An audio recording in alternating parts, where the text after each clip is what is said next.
Okay, so this evening we're going to be reading inside Peches and Petes, Chazzarah, U'LeMaaseh, and we'll be doing some practical elements. As I mentioned off camera, that these two simanim, they're not very long. Peches is only two sifim, Petes has four. They're not very long, they're pretty straightforward. Earlier this week on Sunday, we did the background, and in some of the background, there are some disputes, especially when it comes to the question how long to wait. But it's not super complicated as some of the other simanim we did, where things are falling on the outside of a pot and the top and the bottom half, which can be a little bit more involved. This is pretty straightforward. And additionally, it's very practical. It's questions of keeping your table clean and not mixing milk and meat in the most general sense, and not eating one after the other, when to be lenient, when to be strict. These are very, very practical day-to-day stuff. So we take these off as we're be practical with them? Yes, that's the point. It's Chazzarah U'LeMaaseh. The stuff we're going to talk about are going to be practically relevant, yes, in our actual practice.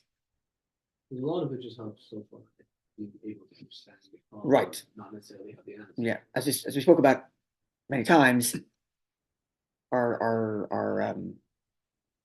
approach is understanding the principles, and then trying to figure out how to apply them and when to apply them and in what way. Good evening. So yes, the application practically of many of the things we learned requires some rational deduction from the principles. In this case, it's going to be straightforward. Do, don't do. Okay. Much more straightforward. That's exactly what I meant. Exactly that. All right, so let's learn inside, and we'll share the practicality. Siman Peches, chapter 88. One should not have meat on a table that one is eating cheese. And this includes two subparagraphs. Paragraph 1, Aleph.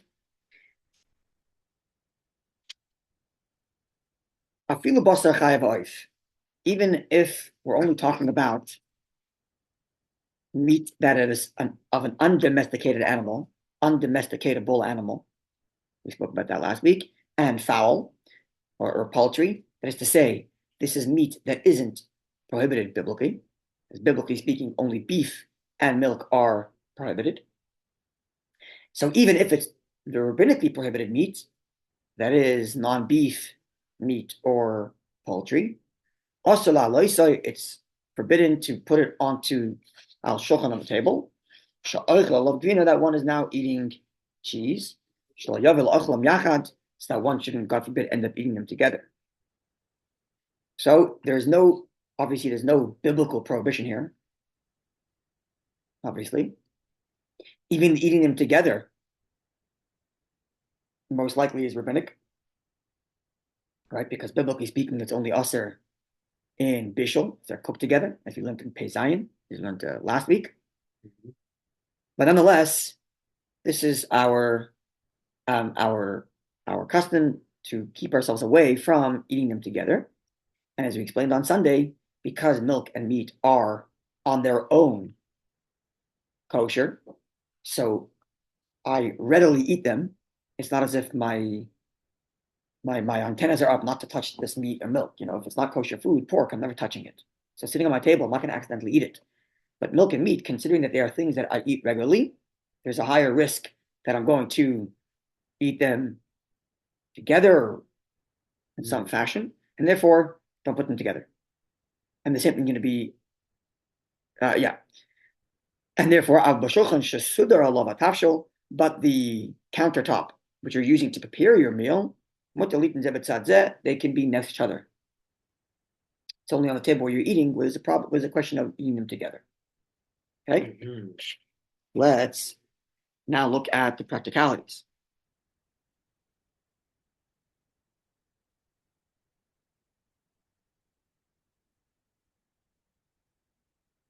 Okay, so now we're going to go through different types of meat. And sorry, who says zero in the summaries? The Todd, which number?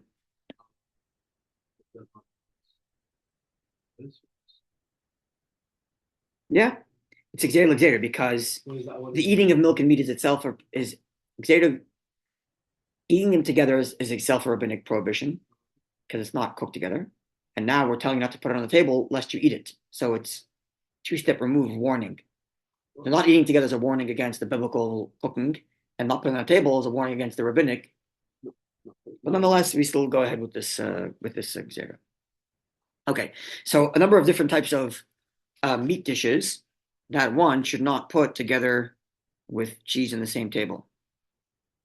Even if it's not the meat itself, if you're taking a meat dish, so let's say you're taking the beans and barley out of the cholent without the meat, that too shouldn't be on the table with cheese, even though the meat itself isn't there. Conversely, however, if it was only cooked in a meat pot, but no meat and ingredients, then it is allowed. Right? Likewise, you can have a fleischic dish on the table while you're eating milk, even if it was used in the last 24 hours. Because again, the only issue is you might eat it. We're not worried you're going to chomp into the dish. Right? The dish is not for eating. You may be more Sorry? concerned about somebody accidentally eating something that doesn't have meat in it because you're not supposed to eat it together with milk and meat. Like if it was made in a fleischic dish, so you're not supposed to eat it with milk, right? We're going to learn that soon, yeah. So you might be more concerned. But that itself is a leniency. So if it was made in a fleischic dish, we're not gonna prevent you from putting it on the same table. As we're gonna learn soon about what happens when eating one after the other when we get to peites. Now, when it comes to if it's like a closed bottle or if it's a bag of cheese, there's reason to be more lenient because it's closed behind the thing. You're not going to nibble at it accidentally. If it's raw meat, for example, or it's like a child's bottle of milk, you're not going to accidentally drink that. So that's okay to have on the table as well. No, he says you should be stringent when it comes to child's milk because it's still edible, but still it's less reason to be stringent because again, you're not going to end up eating it accidentally. You're not going to end up eating raw meat while you're having cheese, right? Likewise, interesting din here, because we said the prohibition of putting it on the same table is because you're comfortable eating these items, so we're afraid you're going to eat them unbeknownst.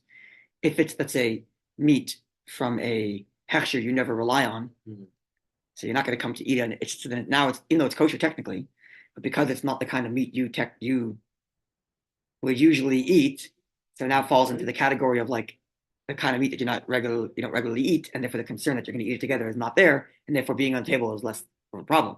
Interesting. That is interesting. Okay, likewise.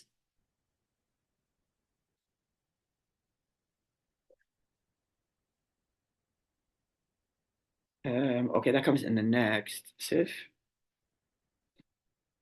It's interesting that all of that has criteria, and based on the criteria, it's going to be more stringent or less. And when it came to Mar Zion, then we said Mar Zion, even if nobody's looking, that was still a Mar Zion, even if it was private. Yeah. And there were no conditions. Yeah. And here there's conditions. Yeah. It's a bag of cheese, not a sealed bag of cheese, and it's not a problem. We're not concerned you're going to eat it. Yeah. We're more lenient than that. Yeah, it's true. In the next sif, we're going to learn that two people eating together, one milk, one meat, at the same table, it is a concern, and one has to put something down on the table because you're going to learn to remind them not to take from each other's plates. The question is, does that also work if you're sitting alone? So you're sitting alone and you're eating meat, and there's a hecker to remind you not to, right? So there are many that actually are rule against that. But the reminder is only if both of you are there and you're both aware that this is a reminder, not if you're there alone. However, if it's on the other side of the table and you have to stand up to get it, it's fine, even though it's at the same table. Okay. Okay.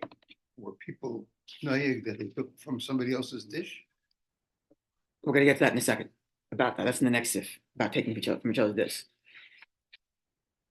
Now, there is two exceptions to the rule that, so we just finished saying that if it's non-kosher to begin with, it can be on your table because we're not concerned you're going to take it because you're not accustomed to eating those kinds of things. The exception of that is chametz on Pesach. You're not eating chametz ever, but still shouldn't be on your table. Let's say you're sitting. This is relevant if you're taking your kids, your family on a Cholamoy trip, and you're sitting on a table and there's another non-Jew eating chametz there. Maybe you shouldn't be. It shouldn't be on your table because of the chumrah of chametz. And in general, bread, there could be bread that's not kosher, for example, bread that wasn't truma or maisa wasn't taken from an Eretz Yisrael, that also shouldn't be in your table, even though it's not part of milk and meat. Okay, so those are the practical relevance of this sif, and we'll go to sif beis. Yeah, good. Beis. And simple shouldn't be on the table. Yeah, with the exceptions where like you're not going to end up eating it anyway. Like if it's raw meat and you're eating cheese, or if it's something you don't eat. Something you don't eat anyway. Things like that. Things of that nature. Correct. All right. I'm gonna start sitting with a big pig on the table. Beis. This prohibition against having it on your table is not limited to one person alone, but also with two people. But the prohibition for two people is dafka b'shnei adam hamakirim zeh, specifically when the two people sitting across each other know each other, and because they know each other, there is the concern that they might eat from each, like share each other's dishes. Right? You want to try what I have? Try what you have. Sitting at a restaurant together. Okay, in a restaurant, they're going to serve milk and meat. When's the last time you took something off your friend's plate? The last time I went to a restaurant with him. Oh yeah, did you? Probably. I remember ever doing that. Yeah. Now, so much so, even if they're the kind of people who, generally speaking, are the type that they don't eat from each other's plates, but because there's a familiarity, they shouldn't eat milk and meat together. But if two people are hosted together in the same place, they happen to be there, but they don't know each other. So two people land at a hotel lobby and they happen to be sitting together at the same place. They don't know each other. Mutter. They are permitted to eat one milk, one meat because they don't know each other. There's no concern that they're going to be eating off each other's plates or eat the food with each other. Now, furthermore, okay, so that's the general principle. Don't have on your own table milk and meat together while you're eating alone. That was Aleph. Beis, even with someone else, you shouldn't do that if the other person is someone you know. If you don't know them, then it's fine. You know the person, don't have milk and meat in the same table. Now, even those who recognize each other, they know each other, where they should not be having one milk, one meat at the same table, there are ways they can get around this. Namely, if they made some sort of visible indication on the table to remind them that one is milk, one is meat, and they shouldn't be eating from each other. For example, each person is with their own cloth under their table. So you have a separate placemat. We'll get to the laws of that in a second about placemats. But they have different mats under their table. Not one placemat for both of us, but different mats for each other. And I'm sorry, not one tablecloth, two different tablecloths. Or even if they're using the same tablecloth, and they put like a whole loaf of bread that is not going to be used for this meal, sitting in between them to remind them not to eat from each other. That's a little bit of a thing to take from bread. So we're going to see that if it's cut up bread, it's part of the meal. Even if it's not cut up. If it's meant for the meal, then definitely not. So That's their moral rights. Yeah, it's in your mind, really. Right? You have to make a hecker. The hecker means recognizable something. So recognizable something is really dependent on the two people there. So using the as we're going to learn. Example, be putting book. Yeah, we're going to learn that in a second. Correct. Anything that the two of us are aware, we're going to learn what that is in a minute. Okay, so let's see that Ramadan. The dafka specifically to your point, it's only if they're not going to be eating from the bread that's being left in between them as a reminder. Let's say to get to your point, let's say we didn't wash. And the bread's there in the middle, remind us. Right? But if they're going to be eating from the bread that's in between them, it's not considered a reminder between the two of them because that's part of the meal. Because anyway, bread that you're eating is on your table. So this bread on the table, which is you're eating anyway, is part of a meal, is not a reminder. If they put a pitcher from which they're going to be pouring water into their cups. And ordinarily, this pitcher is usually not on the table. That is considered a reminder. Even though they're both going to be drinking out of that pitcher, but because ordinarily that pitcher is not on the table, it's considered a good reminder not to eat them, not to eat from each other. Well, Kolosh can more so in Nasna Shamanora, if they put some sort of candelabra between the two of them, or some other item, Sha'ala Shulchan, that they put on the table to have a heker, that it is considered a reminder, which means when Mechaber said to put a loaf of bread, he meant even a loaf of bread can be put as a reminder so long as it's not part of your meal. But certainly other things, anything in between that's doesn't belong there, would be a reminder not to take from each other's plates. Okay. Now, if you use Yehidim, Rama adds another law.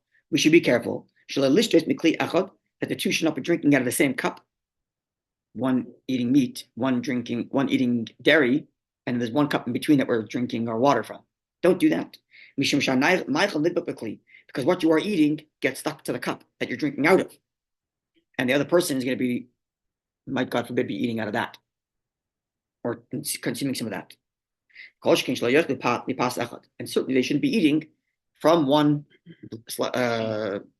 basket of bread because they'll be touching it with their hand that have residue of either dairy or meat, respectively. And therefore, each person should have their own dipping plate of salt. Because often people dip their meat into the salt, or they dip their cheese into the salt, and then they're going to be leftovers from the other person. And if I dip after him, I'll be eating cheese, God forbid, with my meat, and vice versa.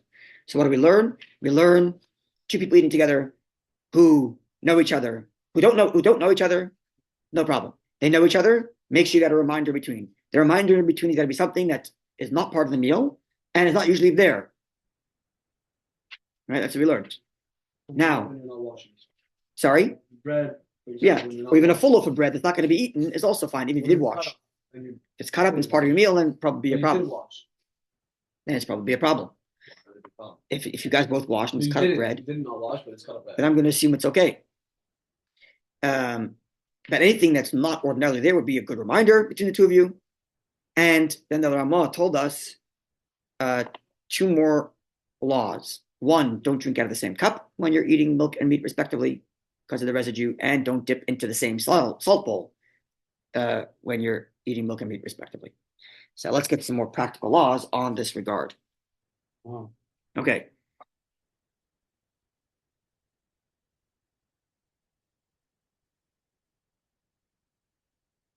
Now, Who says about the cup? there are those that say Where's the Rama cup? add that. Don't drink out of the same cup. There are those that say, so the Shulchan Aruch said that if the other person is someone you know, even if generally speaking you don't share plates, you shouldn't eat together unless you have a reminder. What if you guys are enemies? You guys hate each other. So there are those that are lenient. If you hate the guy, don't have knives. Yeah, but then you can be across from him with milk and meat because you're never going to touch his plate because you hate the guy. Interesting little law. Okay, I hope it's not practical for anybody. If, however, I mentioned this in the class on Sunday, that there are those that are of the opinion that if you are within your 6-hour wait after having eaten meat, and the other person is eating cheese, can you sit at the table and eat parav? So we mentioned on Sunday that there is the view brought in the Pischei Tshuva here that is stringent. However, the overwhelming majority is lenient. But especially if the person eating that cheese knows you're in that 6-hour waiting period, then definitely there's room to be lenient. Because then they won't offer or won't. Exactly. But you could trust them as your reminder. What? You could trust them as your sign. Well, because to begin with, you're not actually eating it together anyway. It's like even more lenient because as we're going to learn, the 6-hour wait is only one opinion. All right. So it's like the whole thing about having on the same plate is only a warning against the warning against the warning. And now it's a warning against the warning against the warning. It's too far fetched. So we're not going to make you not sit at a table with him because you had meat 4 hours ago. Right. There is the opinion which is stringent, but most are not. Likewise. Let's say like you go to someone's hobby shop goes like a kosher. So I'm going to say that those who are stringent on Chalav Yisrael, having non-Chalav Yisrael cheese on the table is the same thing as having non-kosher on the table, because I'm never going to eat that. That's what I would argue. He says meat. He says here that meat from a hechsher you don't rely on can be on your table while you're eating cheese because you don't eat it usually. So I'm going to say the same thing around with Chalav Yisrael. Definitely. In many ways, for someone who takes Chalav Yisrael on, it's treated like, equal to like, it's as far removed as anything. It's more far removed than a hechsher I don't rely on. Let's put it that way. Right? Okay. Likewise, if you're eating alone, par of food, and you ate meat 3 hours ago, you're not required to remove the cheese that's on the table. Same thing, same idea. Okay. Likewise, you can prepare a cheese meal, a dairy meal, even though you've eaten meat within the last 6 hours, unless you're the kind of person who's always tasting your food when you're cooking. But if you're not that kind of person, you're just preparing a meal, then that's also okay. Okay. Prepare a dairy meal. What up? Sorry? Say again? You're within the 6 hours after having eaten meat, you can prepare a dairy meal. Unless you're the kind of person who's constantly tasting your dishes, otherwise you're fine. Now, what about a Jew and a non-Jew? Can they sit at the same table, one eating milk, one eating meat? So if the non-Jew is eating non-kosher, then certainly it's no problem. But if he's eating kosher, in theory, there's a dispute. There's one view, strong view, which says you're not in the same religion. There's no way you're going to be picking off his plate. Jews never take off a non-Jew's plate. And others say, no, if you guys are buddies, you're co-workers, and you both work in a Jewish company, so all the food is kosher, maybe you will eat from each other's plate. And he happens to take the meat out of the fridge, and you took the dairy out of the fridge. Right? And therefore, there are those that say that it's forbidden. Right? So now, if that's the case, therefore, if the non-Jew brought a food from home, definitely nothing to worry about, and you can sit across from him. Okay, so let's go through some details about the reminder. Number one, as we mentioned, it can't be connected to the meal. If it's connected to the meal, then it can't be a reminder between the two of you. If it's something that's usually at the table, but usually it's somewhere else on the table, so it's like an ornament, and now you put the ornament in the center, that would also be a reminder, even though usually it's on the table, but now it's like awkwardly positioned on the table. That would also be a good reminder. Certainly things that are not usually on the table at all, the reminder should be somewhat elevated, not like a paper on the table, something that's somewhat elevated. There are those that are lenient when it comes to having other people in between. So I'm eating meat, someone on the other end of the table is eating dairy, and the two of you guys are eating parva. So maybe so those that say that that's enough. Others, however, are stringent. Doesn't say that the two of us that are eating one milk and one meat, and the hecker in between them is something we both know is the hecker. Say again? Yeah, the two of us have to know. Are we conscious of that? Yeah, we are conscious. Because we took something else from somewhere else on the table. And put it between us. Put it between us. With the express knowledge that it's a reminder. Oh, this is so we can remind each other that we're not going to have from each other's plates. That's why it's there, yes. But you didn't mention that. Oh, no, sorry. Okay, yeah. It should, right. I think I mentioned, no, I didn't mention Yeah. that. I think I mentioned that hecker is the idea that we're both aware of it. Something we're conscious of, yes, correct. Something we're aware of, otherwise it doesn't provide a usefulness. It's just like saying, taking something else that already is at the table and putting it between us. Assuming we both are aware, that we are both aware. The point is that we're both aware that this is a reminder. It's the same thing as the laws of Nida. For the most part, it's the same thing as the laws of Nida. When husband and wife is in Nida situation, it's the same hecker that's required at the table. Okay. Okay, so the Shulchan Aruch said that if we're using different tablecloths, that's okay. Now, when it comes to placemats, we have to be careful about this, because if you always use placemats, then it doesn't become a hecker, unless you have distinct and designated milk, dairy, and meat placemats. Then it definitely would be a reminder. Which most people. But if you have generic ones, then it wouldn't be a reminder because you always have placemats. Okay. Same thing would be if one had a table, one was on a placemat, the other person was on a table. That's also enough of a reminder. Separate tables. Obviously, even if the tables are touching each other, if it's not a single tablecloth, but it's two tables touching each other, that would also be considered a separation. And therefore, if you're sitting on a bench together, also fine, because you're not sharing a table at all. Um, That's interesting. yeah. Or you could just dip over into the other person's plate and take a piece of meat. Here, I'll put my fork into your plate. What was the difference if we sat at the table, we sat next to each other on the bench? This is the Xer Chachamim. Okay. So much so he says if sitting on the bench is fine, but make sure you don't put your plate on the bench because now you're sharing a table. That's how far it takes it. Yeah. What if you put you're on a bench and you put it on the outside and you're both sitting on the inside? Say it again. Say it again. If I'm sitting here, someone's sitting right next to me, On the bench, yeah. and I put my food on the bench here, and they put their food on the bench over there. And we, the humans, are the separation. So I suppose if like we're both aware of that, that's why we're doing it, then it would work. Because again, it's all about consciousness, correct? It's all about consciousness, but also meeting the Chacham standard of consciousness. Okay. Okay. So awareness is the key. Yes. Okay, pay test. I think that's all the practicality for this thing. Other things we need to cover? No, we're good. Pay test. Okay, now come to the issue of waiting. Siman pay test. Not to eat cheese following bread, following meat, and it contains 4 subsections. Aleph, subsection 1, Sif 1.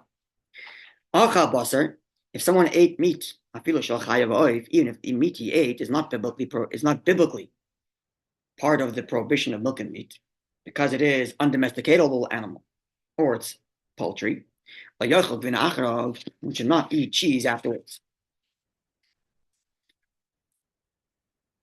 Until such time that he waits 6 hours. We explained the background of that on Sunday.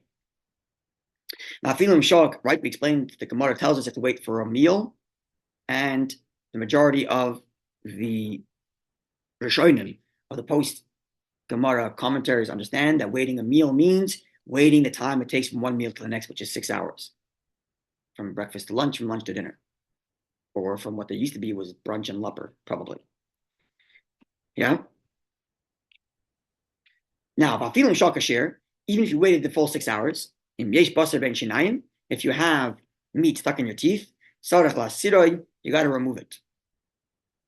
Okay, this gets to the machlokes you mentioned on Sunday between the Rambam and Rashi as to what exactly is the reason to wait 6 hours. Rashi said the reason is because the flavor of meat is still in your mouth for 6 hours after you've eaten it. It lasts for a long time, the flavor of meat. And in that view, the fact that you have meat stuck in your teeth is irrelevant because it's already gone. So the flavor, everything's gone already. Conversely, Rambam writes, the whole problem with waiting 6 hours is because there's meat stuck in your teeth. So if meat stuck in your teeth, you have to remove it. And as we're going to learn, the Shulchan Aruch takes the stringencies of both. Okay, so you got to Which remove. means after you remove it, you're going to wait another 6 hours. No, you don't have to wait the 6 hours. That you don't have So to do. what's the stringency? The stringency is, let me get to it. Why is there stringency? That you have to rinse your mouth out, right? That's this bit where the stringency Zion over here.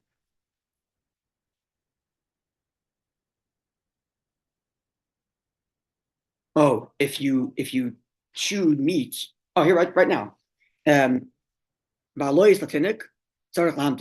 Someone who chews meat to soften it for a child has to wait 6 hours. They also have to wait. Right? So in Rashi, that wouldn't be an issue.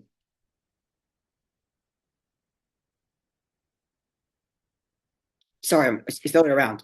Rambam, who says the issue is meat in the teeth, he's of the view that after 6 hours, that meat is considered nothing because it's already gone. It's only the first 6 hours where about meat stuck in the teeth.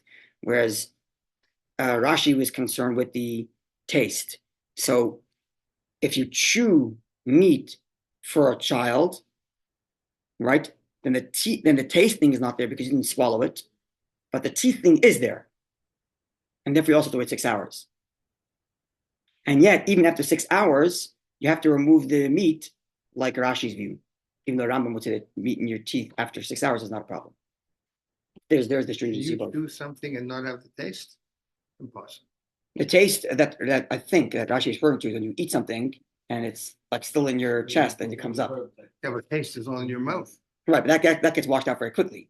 The taste that lasts longer is the taste from ingesting. Oh, okay. So you're saying The okay, taste you the don't last have 6 to wait hours is because that ingesting. taste Does Yeah. that taste disappear? That's exactly. Yeah, everybody have a good grapes after a good meal. You'll still feel it even for a few hours later. Even a few hours later, especially if it's heavy food. So if you didn't swallow it, that's not going to happen. That's correct. And we have to keep that in mind when we get to the cheese. Huh? Because some cheeses it will happen. Right? Think about that. That's going to become the question of cheese later. Okay. Now back to the Ramah. Now, when he finds, as the Shulchan Aruch just told us, you find meat in your teeth after 6 hours, and the Shulchan Aruch told us you got to remove it to Mesirah, so you did remove it. Says the Ramah, you got to rinse your mouth out before you eat cheese. Now, those that say you don't need to wait 6 hours at all, because when the Gemara said to wait a meal between meat and milk, it didn't mean, as we just learned from the Machaber, from the Shulchan Aruch, to wait the amount of time it takes to your next meal. It means literally go to the next meal, and therefore so right away you stopped your meal. As soon as you stopped your meal and you benched, you can rinse your mouth out, wash your hands, and go ahead and eat your cheese. So it's like extreme. Either you just finish your meal, wash your mouth, wash your hands, and eat cheese right after you finish your meat meal, or wait 6 hours to your meat meal. Now, the common practice in our countries, that is in Ashkenaz, of those days, because post-Ramah, the Ashkenaz custom became to adopt Mechaber, wait 6 hours. But the custom at the time in Ashkenaz was lahamtin achar achilas basar, to wait after eating meat, shah achas, only 1 hour, till va'oichin achar kartvina, and then they eat cheese right afterwards. So again, as we discussed on Sunday, this 1 hour business is a curiosity. Aren't there still like Dutch people do that? So someone mentioned also on Sunday that Dutch people wait 3 hours. I didn't know about that. I just learned about that. I didn't see it in this book, but that's not a raya. But I'm accepting this fact. I just don't know where it comes from. I don't know what the source would be, because I haven't seen any discussion about where that would come from. Like in all the discussion around that I've learned so far, I haven't seen that. But that's the custom. But here the Rambam says to wait 1 hour. And the 1 hour is also a curiosity. Because again, there's two interpretations of the Gemara. Either next meal means literally next meal, or next meal means 6 hours later next meal. What does 1 hour mean? Different ways of understanding it. We here at this table have decided to take the view of the Gemara that it's a reference to the Zohar's view, where the Zohar says to wait 1 hour after meat and cheese. More on that shortly. But we're going to take it that Ramah saying to wait the hours from the Zohar. The Zohar says to wait an hour. We'll talk more about that soon when we get to the cheese. Talking about cheese and meat. It's both. The Zohar talks about both. So I'll get to more detail about the Zohar when we speak with regard to eating meat after cheese. But for now, we'll just accept that when the Ramah says the custom is to wait 1 hour after meat before cheese, that it's from the Zohar. We'll just take that, even though there are other ways of understanding the Ramah's custom. But the Zohar says both between meat and milk, 1 hour. Correct. Between milk and meat. Both ways. Both ways, yes. As we will discuss more in detail when we get to the cheese, eating meat after cheese. Continues. Now, miu, however, you must bench after you eat your meat. Even if you're going to take the view of our custom of waiting an hour, you still must bench. Because the Gemara does say next meal, so it cannot be the same meal, which means you have to end your meal. Because then it's indeed a different meal. Where, according to the lenient view, you can eat right after your meal ends, you can go to cheese. So certainly you have to make sure you cover the lenient thing. In other words, if you're going to be strict and you're going to wait an hour or even wait 6 hours, you cannot be stringent and undo the lenient, because the lenient says it's got to be another meal. So here you are being strict, waiting an hour, but you're still in the same meal. Can't do that. So you got to bench, make sure the meal is over. But if you don't bench, it's not going to help that you waited an hour. But once considering the fact that you did bench, there's no difference when the hour begins. In other words, let me rephrase that. The hour goes from when you stop eating meat, or the 6 hours, the hour or /6 hours go from when you stop eating meat till you start eating cheese. Even if you only benched an hour and a half later, and even if you washed an hour later and only ate and started eating, but only ate cheese later in the meal. In other words, your meat meal extended way after you finished eating meat, and your cheese meal started way before you started eating cheese. So long as the end of meat and the beginning of cheese is an hour or 6 hours, when you're benching and your next washing took place is irrelevant. Clear? You That's could what he have says. meat and wait an hour and bench and then have cheese. Yes, Or you could have meat, bench and wait an hour and have cheese. correct, Where do you get this opinion? correct. Or the same thing would apply for our 6 hours. Mhm. You can have meat. It happens all the time. You Right. have a Shabbos meal and you eat cholent, but you don't bench till an hour later. Right. You only have to wait 6 hours to eat From your the pizza meat. Motzei Shabbos from when you finish eating meat, not Right. from when you benched. Not from the bench. Yep. Ve'ein chiluk, and therefore, ve'ein chiluk in himton shasha koydem b'chsamazon achakach. It makes no difference if you waited the hour before you benched or after you benched, so long as it was an hour after you finished eating meat. Now, if you found meat stuck in your teeth after that hour, you got to clean it out and remove it, like poke it out and remove it. Now, here's another law. Okay, so far clear. What do we learn from the Ramah? We learned number one, there is the leniency to just bench and do the next item, go from meat to cheese right away. That's number one. There is that opinion. We rejected that opinion. And the Ramah introduced this custom that was in Ashkenaz at the time to wait an hour. So now we have three opinions. The Shulchan Aruch says to wait 6 hours after meat. Lenient opinion to just wait till bench after before you eat cheese after meat. And then the custom of Ashkenaz at the time to wait an hour. That's item one. Item two that the Shulchan Aruch taught us is that you have to have benching, regardless of whether you're waiting an hour or 6 hours, you have to have benching. That's item number two. Item number three that the Shulchan Aruch tells us is item number three that the Ramah tells us is that the hour or the 6 hours that you're waiting doesn't need to begin at your benching. It begins when you finished eating your meat, even if part of that was before you finished benching. Now here comes another law, and this law really belongs in Orach Chaim, not in Yoreh De'ah. We're learning Yoreh De'ah, which is the laws of kosher, and what we're about to learn is a law regarding benching. Okay, it's a law regarding benching that comes up in Orach Chaim, namely, there are those that say that you shouldn't bench because you want to eat cheese. In other words, it's really one meal, but you're throwing it at benching because you want to have cheese now for dessert. You cannot do that. And this is really a law in the law of Orach Chaim, because there's a major question if you're allowed to do such a thing. Because you're introducing what's called in halacha a bracha she'ein tzricha, a blessing that you don't need.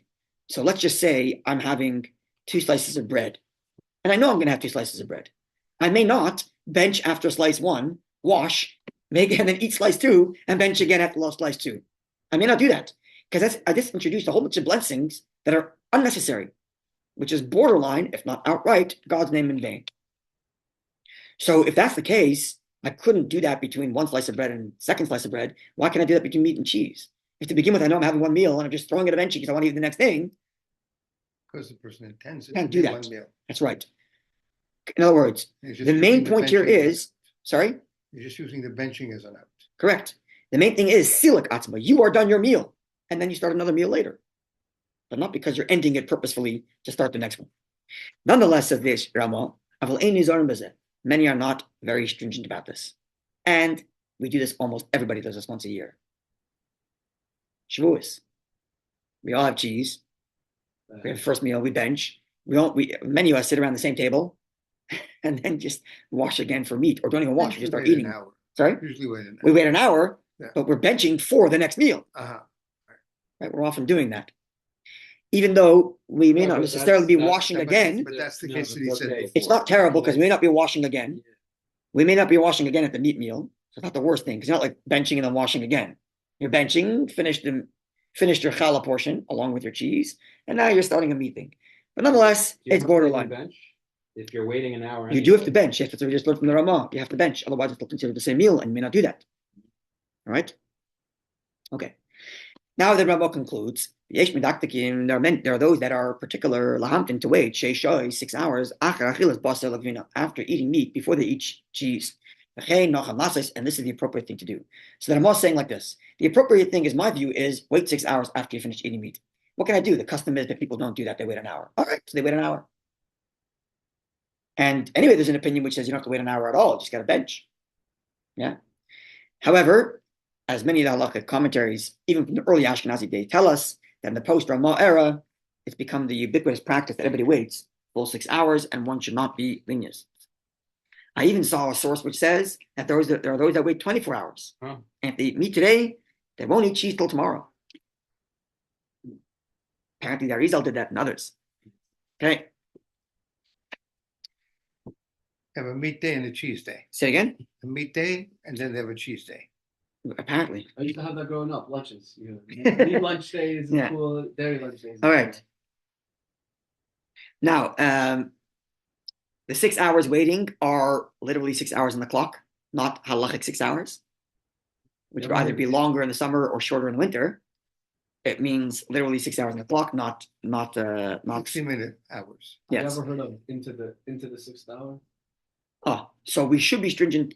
He says here that there are certain communities that they have some sort of tradition. As long as they're in the 6th hour, they're not going to be particular about the I mean, full 5 hours and 1 minute. full out.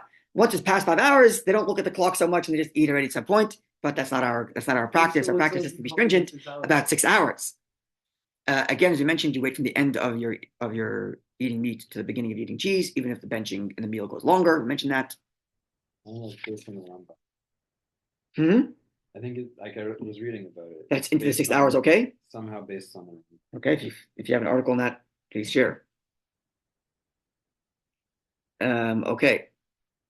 Now, because as we mentioned, this whole waiting 6 hours, certainly for Ashkenaz, is like a later stringency that was born later, because the Rambam introduces this opinion, as we mentioned, that you don't always do the bench, and he said the practice was to wait 1 hour, right? And to begin with, the whole idea of waiting between one and the next is itself a stringency. It doesn't have any vestige of biblical prohibition, because even eating milk and meat together, literally, unless it was cooked together, isn't biblical, right? So it's very far removed from the original prohibition, and because it's so far removed from the original prohibition, if you throw in any variable, we can be lenient. For example, someone who's not feeling well, and they need to have Wait, eating milk and meat is midoraisa if it's cooked together. if it's cooked together, But in this case, they're not cooked together. They weren't cooked together, not cooked together. right? So there's no vestige of biblical prohibition ending up here. The prohibition is not like, oh, because they're on the same table or because you didn't wait 6 hours, now you're going to cook them together.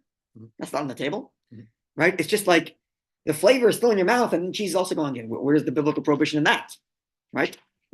And therefore, in cases of someone who's sick or whatnot, you can be lenient, right? But you still have to you bench, and it's obviously best to wash your hands and rinse your mouth out. But you can be lenient in such cases with someone who's not feeling well. Now, as far as making children wait, there are different practices and different understandings. And first of all, once a child's 9 years old, there is strong reason to say that they are required to wait the full 6 hours. But in general, I've seen two extremes. I've seen people who are completely frivolous about it. He's 12 years old, not bar mitzvah, let him have the milkshake after meal. I've seen that. And I've also seen conversely, I had a question, the woman who called me about like, what do I do? My child had some chicken soup and now the child's crying, talking about like an 8-month-old baby and they don't want to do a milk bottle. Like, okay. When it comes to children, the halachic prohibition that you may not feed them milk and meat together. Milk and then 2 minutes later meat is completely permissible By children. for children, What does that mean? Up to 12? technically.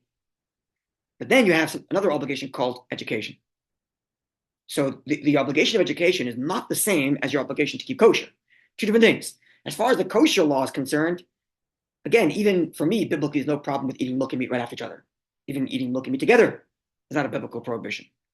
So the prohibition to feed your children is you may not feed your children that which is prohibited. So you can't feed them milk and meat together. But milk, right mouth, meat, no problem. Yeah. The next question is or other way around, the same thing. The only question is education. So when it comes to education, you have to be considerate of the circumstances. So the kid's 5 years old and the kid's crying of hunger, but the kid ate had 2 pieces of chicken that mommy forced him to have during the meal. So now he can't have his bowl of cereal and milk to go to sleep hungry. Beautiful. Don't be a chacham. Give your kid the bowl of cereal and milk. Especially if the kid's not old enough. But as the kid gets older and they start to be more aware of time, they start to see the clock and they start to see how long time passed, start to measure time, and they're not frantic and oh my gosh, I'm not going to eat anything, go to bed hungry. Then educate the child to wait, especially once the kid hits 9 years old and they can learn self-control. So you really have to be aware of who your child is, what your child and what the circumstances are, but don't think you're obliged to, not give your kid a milk bottle because they had a chicken soup an hour earlier. You had it 2 minutes earlier. Perfectly fine. Okay. Now, what happens if you are in doubt if you wait 6 hours or not? You don't know what it is.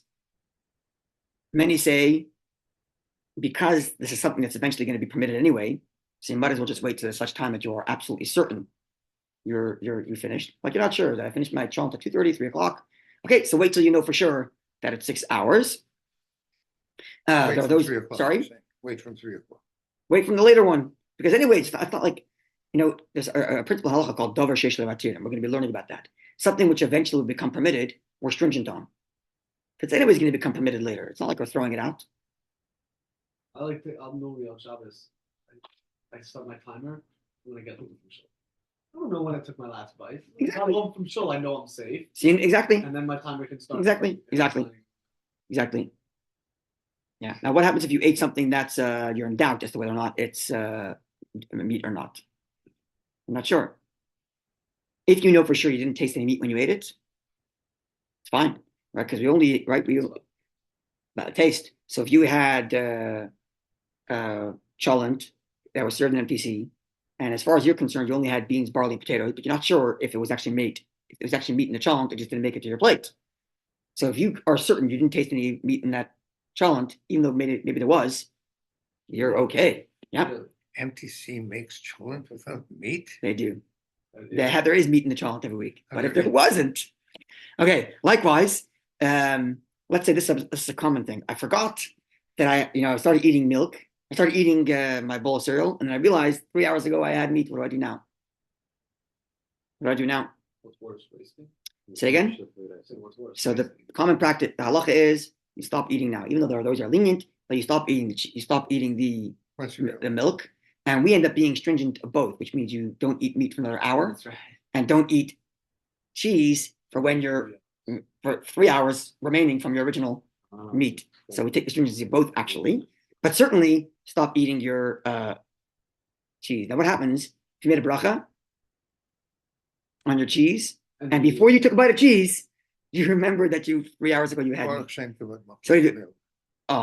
So if it's after 1 hour of having eaten meat, which means that Amma is going to say the customer is allowed to have cheese anyway now. So take one tiny bite so it's not a bracha l'vatala, and then stop. Can you spit it out? Even though you're aware. Sorry? Can you spit it Knowing out for sure your teeth are clean. If there's any meat in your teeth, you can't do that. Meat in your teeth, you can't do that. Sorry? But can you spit it out? No, then the bracha is still l'vatala. You have to eat it. You have to eat it. Why However, can't you just take water? Quickly, you can't make a hefsek? but if you were anyways planning on having, let's say you were having a bunch of things that are shakal, and one of the things that happens to be cheese, then you could drink a cup of water because you're anyways having to have that. You're anyway going to have that bracha cover your water. How long can you make a hefsek once you make a bracha? I don't know how between the bracha and the 12 fachila. seconds, if not, Yeah. Very quick. Oh, so you Alright. can't. It has to be done right away. You have to drink like right Yeah. away. 2 seconds, and No, not no, the shechet, yeah. not the shechet. You don't have. Sorry, anyway, I don't know how long that is. I don't know. With respect to the cheese, the meat that's stuck in your teeth, you don't have to wait 6 hours. Even if you swallowed it, you wouldn't have to wait 6 hours afterwards. You don't need to brush your teeth. Okay.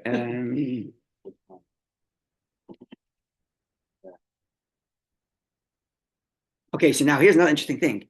We learned that the waiting of 6 hours is either because of the flavor that's stuck in your mouth, or because of stuck in your teeth. And we took both stringencies in that if you chewed, you still have to wait 6 hours, and you also have to remove any meat that was stuck in your teeth even after 6 hours. Now, what happened? Now, if that's the case, what if I just put my tongue on the food and didn't swallow it? So there's no cheese, no teeth, and no flavor in my stomach. Then indeed, you don't have to wait 6 hours. You just have to rinse your mouth out. Isn't that amazing? What if you threw up and brushed your teeth? Flavor's Okay. gone, and I there's don't nothing know. in your teeth. Good question. I didn't see that written anywhere. Good question. About meat or Yeah, you ate meat, or and then you threw up. You don't know you threw everything out. Like, No, you know when Interesting. you threw everything up. When you're and there's nothing coming out, Interesting. right? Is that a proper? Okay. threw up. Now, I don't know the answer. Ah. if the food was, if after meat you're eating something that was made in a milchik dish, no problem. It's only if it's actual milk, as we just mentioned. Um, tasting the dairy without actually chewing or swallowing it is also okay. How do you taste dairy without chewing? You just put your tongue on it. You like you're cooking, you just taste test it, and then you rinse your mouth out. Right? Things that are Why, cheese doesn't get caught in your teeth, no, but the meat is you ate meat and now Right. you're tasting cheese. right? Without swallowing and just putting it on. So the first case we're talking about is where you taste. What difference does it make Before we were whether it's in saying your that- tongue or in your mouth? Sorry, Even if you were chewing it, it's not something that doesn't have, no, because if you're swallowing it, not swallowing, it's just if you're chewing. chewing it, You're saying you can have it on your tongue, but earlier we said, even if a person. maybe chewed you're it, right. It's just even as if a long as you person don't. chewed Maybe you're it, right. they Maybe as spit it long as you're out. not swallowing it, Like the baby. and maybe if you're not You swallowing it, chew it's the okay. meat for the baby, remember? Yeah, it seems like if you're chewing it, so as long as you're not swallowing it, it would seem like it's okay. You're right. I think so. Very good. Things likewise things that are like like dairy equipment stuff. Obviously, you can eat those within the 6 hours after you're having meat, and there's no minus iron, so you can drink your almond milk as well. Okay, rinsing out is okay. Washing, rinsing out, that's easy. Okay, I think we're going into the next. Okay, let's go to base. We don't have a lot of time. Right. Do you do another sif? This base, it makes me think that. Or do another Chazarah tomorrow? Another Chazarah tomorrow? Everybody's okay with tomorrow? What time tomorrow? Same thing, 8 o'clock. Everybody's okay with tomorrow? Maybe online. 10 o'clock, you said? 8 o'clock. 8 Same a.m.? time. No, 8 p.m. Same tomorrow. Same time tomorrow. Same time. Did I say 10 o'clock? Same time tomorrow, 8 o'clock. If everybody's okay with that? Yeah, Elliot, you okay with that? We'll have to post there. I'll have to post the thing. Okay, I don't want to rush it because again, these aren't very complicated halachas, but they're very practical. They come up all the time, right? Then we have to get to waiting after cheese. Now we talk about waiting after meat. What about the halachas of waiting after cheese, and where does that come from? What's the meaning behind that? And how long we have to wait for? And what about hard cheese? What constitutes hard cheese? We got to get into that. By the way, I looked up in Rabbi Handel's book. Not there. He's gonna have to wait till next week. Not there. Yeah, 'cause he's gonna have Maybe to wait Rabbi till Bell tomorrow. will I have should an ask insight. him. Rabbi Bell would have an insight since he takes it on. Yeah. So I mean, there I'd like is to hear- I there would is like going to to be hear- the opinion that we're going to mention tomorrow that all hard cheeses are considered hard cheese, and we'll explain why and what the thinking is. So can you paskin today if I eat the Swiss cheese? So. Swiss cheese Yeah. tomorrow. Decide That not to decide. Rabbi Handel, personally, apparently Rabbi Handel was strict. Let's say that. Rabbi Handel was very stringent. Hard cheese with anything that's hard. But it's not really hard cheese. I mean, it's not like it's kind of no. Oh, It okay, is. so I'm telling you, Rabbi, Yeah. cottage cheese is not hard cheese. I think he held cheese slices. You know those cheese Like slices. American cheese. Yeah, that was not hard cheese. That's not hard cheese. So what? Yes, cheddar cheese, Yes, With hard cheese. cheese, all of them. Yeah, mozzarella, cheddar mozzarella, cheese. He treated it as hard 6 cheese. 6 hours after pizza. Really? Whoa. No one. I don't think we hold like that. Honestly, Most not people. grow up doing No, that. Did not grow up doing that. No. and I taught my kids wrong. You're saying? No, absolutely not. God forbid. I'm just telling you, I didn't grow up doing that. I didn't grow up doing that. I don't know. So hard. I don't know. Sorry. So which was the Equal hard difference cheese? between Which Okay, was the we'll hard talk about cheese? this later When tomorrow, you- about the when 1 you grew hour. up with- Which was the hard cheese? The hard cheese is like Parmesan, blue cheese, and even Swiss cheese, like certain type that's like mamish moldy, like it's Doesn't it have to be aged also? So that's what we're going to see tomorrow. It has to do with how if it's aged or not. There's a machlek about what constitutes hard cheese, and one of the And reasons if a bit of it, if I threw out the wrapper, so I'm not 100% sure. So my I don't think like the most thin sliced Swiss cheese are no, allowed. it's a block though. But I think But it's a halam. so maybe that would But be. I think it's halam. I think I it's always the go same up with the with like slice. Parmesan and blue cheese, and even the Swiss cheese, like mamish blocks of hard Swiss cheese. Once upon a time, cheese was made with rennet. Today, cheese is not made with. We're going to talk about that also tomorrow. Yeah. Okay, so we'll have to wait for tomorrow then. Okay, just go ahead. Tomorrow 8 p.m. God willing. With Sorry, wanna say reading something? ahead, it seems like there's a difference between waiting between meat and milk and meat. Oh, it definitely is. So We're going to learn on tomorrow. Yeah. Shavuos, it seems like it's not a problem. Like But what happens if you had a salad with Parmesan cheese? Okay, we'll talk about that If tomorrow. you're- Because people aren't aware of that. That Parmesan cheese may be considered a hard cheese that requires 6 hours, and most likely is. okay, so it would require benching, I guess. So that here Benching it seems for like sure they required. don't need benching. It seems like No, you have to bench. between milk and meat. Doesn't say, it says not It to. doesn't say, I don't know what it says in the first, in Steve Aleph about it, but it seems like it says. Right, till tomorrow. "Mutar Yeah, that's tomorrow. לאכול אחריו בשר מיד. ובלבד שיעלה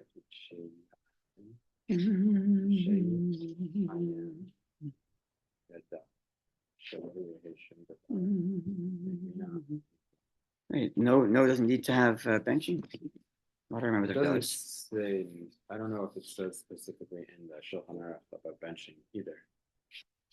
In the first seat, right?